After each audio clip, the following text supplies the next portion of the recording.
Hello there YouTube, how the hell are you? My name is Vac, and we're here in this video to continue our discussion of the classes of Crowfall. Next up, the Knight. The Knight is Crowfall's quintessential sword and board melee class. Leading the charge into battle all across the PvP zones of Crowfall, these heavy armor wearing warriors of repute are exactly who you want standing between you and the enemy's damage dealers. With a good mix of attack chains, shield slams, crowd control, and all around beefiness, this is, without a doubt, a class to consider if you want to mix it up melee style during your time in Crowfall.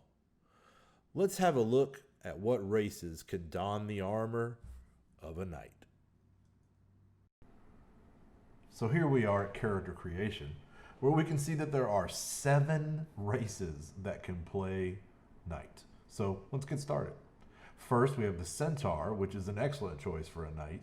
A starting bonus to Constitution, coupled with above average caps for both strength and con, means the stats line up fine for the frontline role.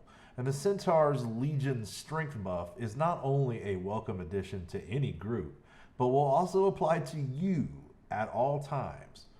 Wrap that up with a horseshoe slot for additional gear buffs, and this is a very attractive vessel for playing knight. Next, we have the Elkin.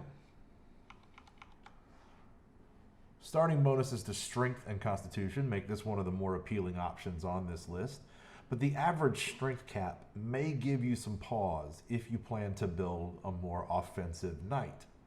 Headbutt gives you an extra charge, while Gestalt makes you the anti-stealther, which is to say, anti-Ganetian. Elkin make a good choice. Next is the Fae. Being heavy on dex and light on strength and con makes the Fae a poor choice to play knight. Maybe you just feel like you need a vessel with this kind of mobility, but I personally wouldn't recommend it. Ganetians have pretty much the same problem. Heavy on dex and light on the strength and con that makes a good knight.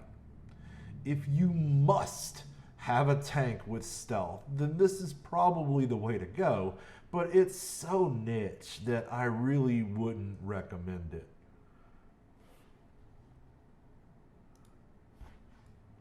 Next is the High Elves, another race that really just doesn't lift enough to play knight, bruh. Below average strength and constitution put them in the no column for me.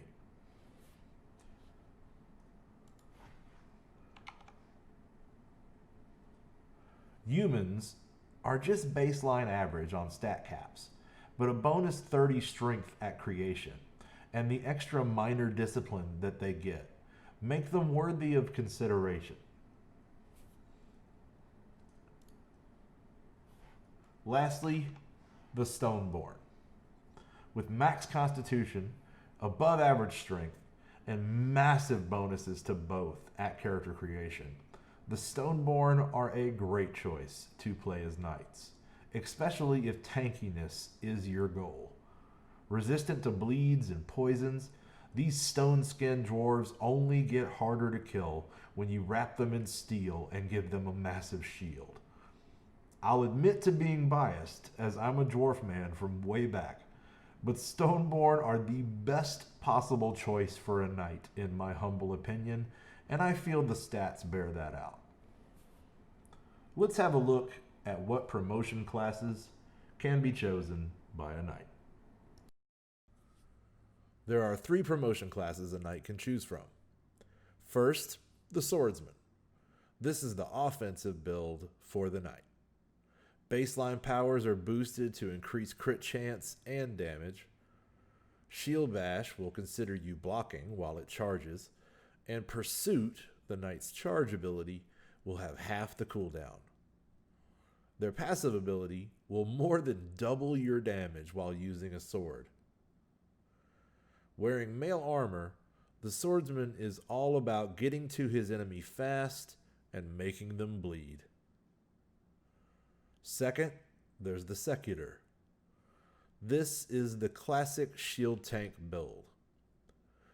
Most abilities apply to sustaining the Secutor while in the thick of the hottest fighting. Plate, tower shields, extra health, increased blocking ability, and a barrier applied after pursuit make the Secutor one of the most difficult enemies to down in the game. But they don't lack for damage increases. Bonuses to Shield Bash and Shield Slam help the Secutor balance out their playstyle. If you want to be at the front of the action, using body block to keep your team safe while you knock back or slow down any foes trying to get past your lines, then this may be the subclass for you. Lastly, we have the Sentinel. This is the crowd control build of the Knight. Adding CC effects to more baseline powers than it doesn't, this is one of the better crowd control builds out there. Using plate and maces, this subclass vexes the enemy looking to land stuns or knockdowns with their blunt weaponry and trigger damage and move speed buffs from their passive. Hitting hard and moving fast, this gives the Sentinel options in how to play out each encounter. So, there we have it. The Knight isn't anyone's choice for the most overpowered class in the game right now, but this frontline warrior serves a critical role in group play. A solid class with a fine selection of subclasses, the Knight deserves some respect out there on the battlefield. So, get out there and enjoy yours. So that will conclude our look at the Knight. If you liked what you saw in this video, or maybe just learned a little something, we'd really appreciate it if you could bless us with a like or a subscribe. That helps us grow, helps us get more eyeballs on the channel, and man, it'd just be cool of you. If you'd like to join our Discord community and hang out with fellow Crowfall players, maybe get some more reliable alerts on these videos and live streams, well, you can do that in the links below, as well as apply to join our Guild Reckoning if you're looking for some cool people to hang out with.